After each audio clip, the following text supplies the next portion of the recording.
Hi there, I'm Sean Hogan. I'm the composer, programmer, and co-designer of this game, Even the Ocean. And I wanted to make a video today explaining what you can expect when you play Even the Ocean in the future. So Even the Ocean is a tale of balancing energies, or it's a linear adventure platformer where you interact with objects in the environment in order to change your movement physics. It's being made by two people, my friend Jonathan Kitaka and me. So explaining these mechanics, for example, you have this energy bar on the bottom, and when you interact with things in the environment, like these white pods, I gain more white energy. And what that does is it makes me jump higher, but also run slower.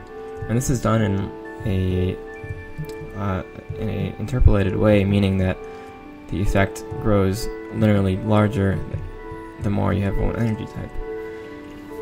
And of course, if the energy bar reaches too far to one end, then the player dies and has to start over from wherever the last checkpoint was, or save point. And the vice versa, the converse is true. If I get a lot of purple energy, then I run a lot faster, but I jump a lot lower. So let me show you how these mechanics play out within the game right now.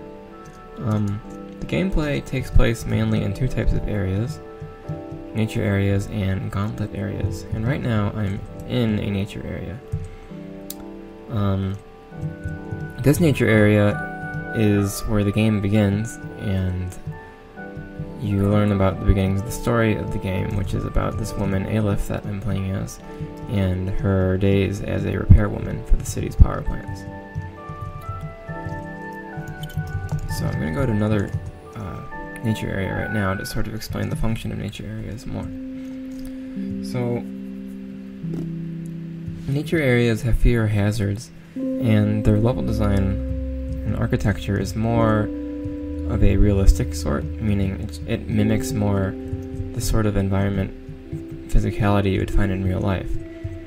And as a result of that, you have more imprecise level geometry, meaning it's not 100% intuitive as to the collisions with these objects.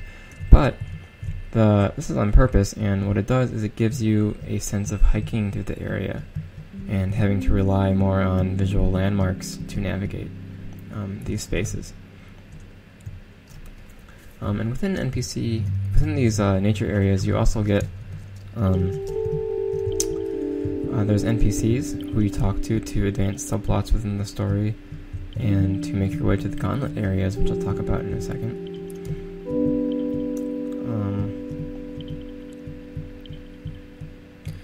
And before I go to the gauntlet area, I want to show you a bit about the effects of extreme energy on the energy bar.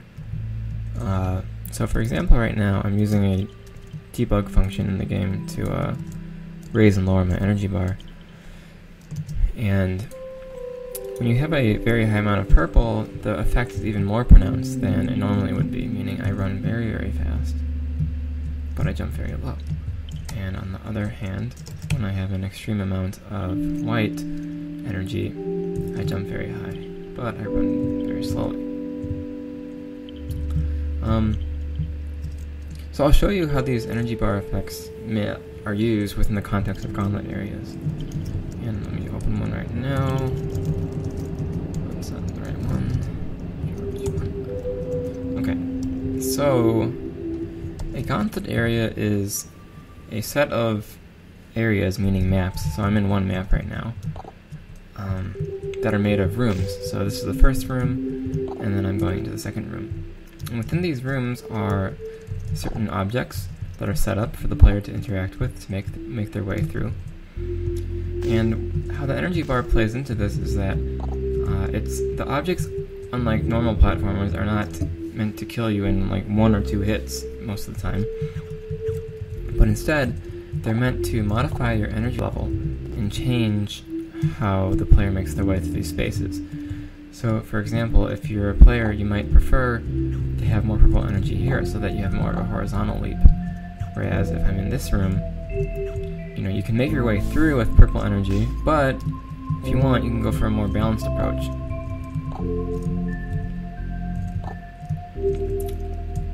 And so this is kind of a glimpse into one of the themes of the game in terms of game mechanics, which is to be non-violent and avoid traditional capitalistic tropes such as progression mechanics or leveling up or destroying that environment.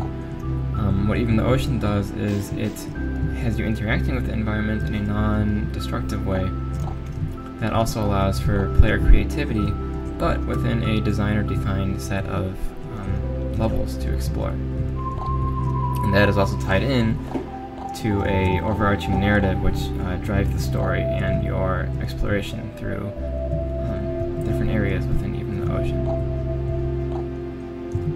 So for example, this area has a very simple object, these blue squares, which you can jump into to propel you upwards. And I'll show you in just a second another object in this gauntlet. So gauntlets in Even the Ocean are power plants that Aleph has to repair by getting to the end. And so, for example, these objects are geysers, and they kind of just push you upwards. And if you notice, I also have this shield, which is used with a few of the entities for another layer of interaction. In this case, when the shield is pointed perpendicular to the water geysers, you have a more pronounced effect of your movement. And so to sort of show you how the energy can make moving through this game like very smooth, I'm going to move my energy really high up to purple. Kind of go through this just quickly.